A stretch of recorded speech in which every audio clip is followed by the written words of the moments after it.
Hello guys, welcome to my YouTube channel. আজকের video আপনাদেরকে দেখাবো রূপশ্রী প্রকল্পর ফর্ম কিভাবে ফিল আপ করতে হয়। চলুন দেখে নিন রূপশ্রী প্রকল্পর ফর্ম কিভাবে ফিল আপ করতে হয়। লেখা আছে দেখুন, to be fill up in the block letter in English only, মানে শুধুমাত্র ইংলিশেই ব্লক মানে ক্যাপিটাল লেটারে আপনাদেরকে ফিল আপ করতে হবে পুরো ফর্মটা। প্রথমে লেখা আছে name must be split strictly as it is in your bank account, মানে ব্যাংক অ্যাকাউন্টের যে নাম আছে সেই নাম এখানে লিখতে হবে। তাতে যদি ভুল থেকে থাকে ব্যাংক অ্যাকাউন্টে, সেই ভুলই লিখতে হবে আপনাদের এখানটায়। সিম্পলি প্রথমে এখানে নামটা লিখে দেবেন, তারপরে ওখানে লেখা আছে যে ডেট অফ বার্থ, যে ডেট অফ বার্থটা হবে সেই ডেট অফ বার্থটা লিখে দেবেন। প্রার্থী যেমন 18 বছরের বেশি হয়, না হলে ফর্মটা বাতিল করে দেওয়া হবে।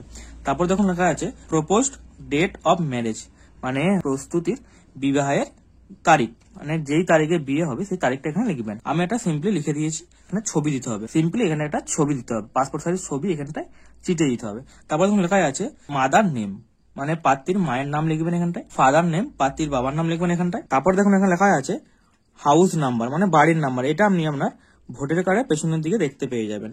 তারপরে দেখুন লেখা আছে রোড বা স্ট্রিট, রোড বা স্ট্রিটের নামটা এখানে লিখে দেবেন। পুলিশ স্টেশনের নামটা এখানে লিখে দেবেন। তারপরে পোস্ট অফিসের নামটা এখানে লিখে দেবেন। জিপি বা ওয়ার্ড নাম্বার যেটা হবে আপনার সেই নামটা এখানে লিখে দেবেন।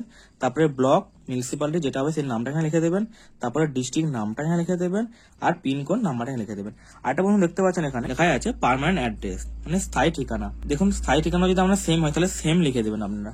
সেম লিখে দেওয়ার পরে তো বন্ধুরা এই কারেন্ট অ্যাড্রেস আর পার্মানেন্ট অ্যাড্রেস, কারেন্ট অ্যাড্রেস বলতে আপনি এখন যেখানে বসবাস করছেন সেটা হচ্ছে আপনার কারেন্ট অ্যাড্রেস।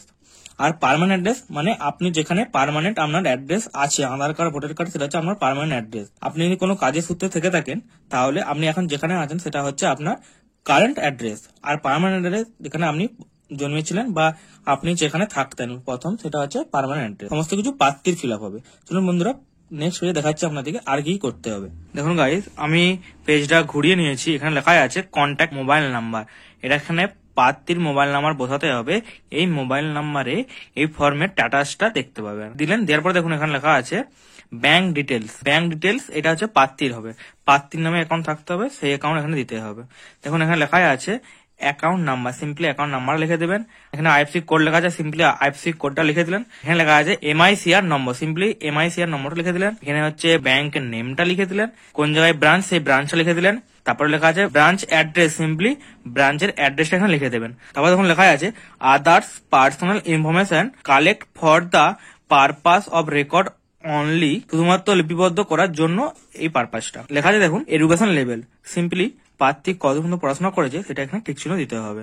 আর এখানটায় দেখুন লেখা আছে যে কাস্ট, যে কাস্ট হবে সেই কাস্ট এখানটায় ঠিক চিহ্ন দিয়ে দেবেন। তারপর দেখুন লেখা আছে রিলিজিয়ন, কোন ধর্মের, সেটা এখানে ঠিক চিহ্ন দিয়ে দিতে হবে। তারপর দেখুন এখানে লেখা আছে গ্রুমস ডিটেলস, প্রার্থীর বিবরণ। এটা পুরোটাই প্রার্থীর হবে। দেখুন এখানে লেখা আছে নেম অফ ফুল, মানে পুরো নাম, প্রার্থীর নামটা এখানে লিখে দেবেন। এখানে প্রার্থীর ডেট অফ বার্থ দিতে হবে। প্রার্থীর বয়স যেমন 21 বছরের বেশি হয়, না হলে ফর্মটা রিজেক্ট করে দেবে। তারপর দেখুন লেখা আছে প্রার্থীর মায়ের নাম, প্রার্থীর মায়ের নামটা লিখে দেবেন। তারপরে প্রার্থীর বাবার নাম, বাবার নামটা লিখে দেবেন।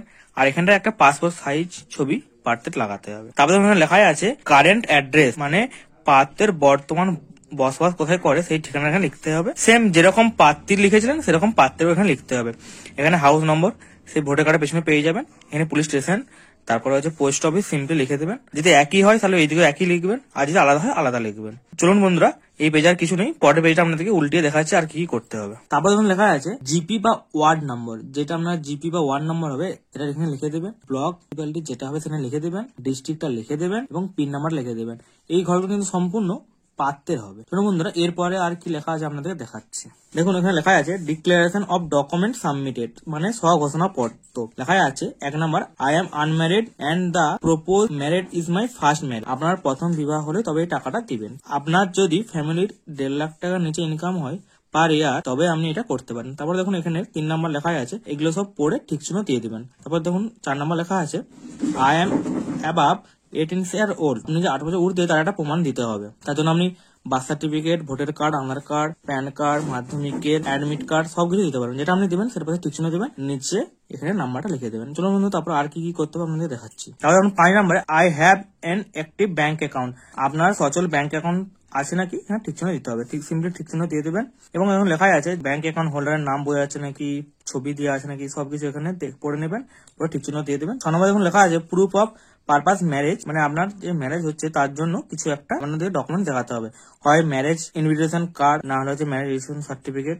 দেখাতে হবে। তারপরে যদি আপনার এখানে সেলফ ডিক্লারেশন দেন, তাহলে এটার জন্য আলাদা একটা ফর্ম আছে, সেটা ফিল আপ করতে হবে। আর এই দুটোর জন্য কিছু ফিল আপ করতে হবে না, এটাতেই হয়ে যাবে। 7 নাম্বার দেখুন, প্রার্থীর যে 21 বছরের বেশি বয়স, তার জন্য দেখুন লেখা আছে এখানে হয় বার্থ সার্টিফিকেট, নাহলে ভোটার কার্ড, আধার কার্ড, প্যান কার্ড, আপনি যেটা জমা করবেন তারপরে ঠিক চিহ্ন দিয়ে এখানে সিম্পলি নাম্বারটা লিখে দেবেন। তারপর লেখা আছে ডেট, আপনি যে ডেটে জমা করবেন সেই ডেটটা এখানে লিখে দেবেন, এবং এখানে যে সিগনেচার করবে মানে অ্যাপ্লিকেন্ট, তার এখানে সাইনটা লাগবে। তো বন্ধুরা চলুন আরো দুটো পেজ আপনাদেরকে দেখাচ্ছি। দেখুন এই পেজটা আছে, এই পেজটাও হচ্ছে অফিসের কাজ, অফিস করবে। আর সিম্পলি এই যে এই পেজটা আছে, এই পেজটা অফিসই করবে। তো আপনাদের এগুলো করতে হবে না, আপনারাও শুধু 3টে পেজ, প্রথম 3টে পেজ ফিল আপ করলে হয়ে যাবে। তো বন্ধুরা এই ছিল আজকে আমার ভিডিও। যদি আমার ভিডিও ভালো লাগে তাহলে আমার চ্যানেলকে অবশ্যই সাবস্ক্রাইব করে দেবেন।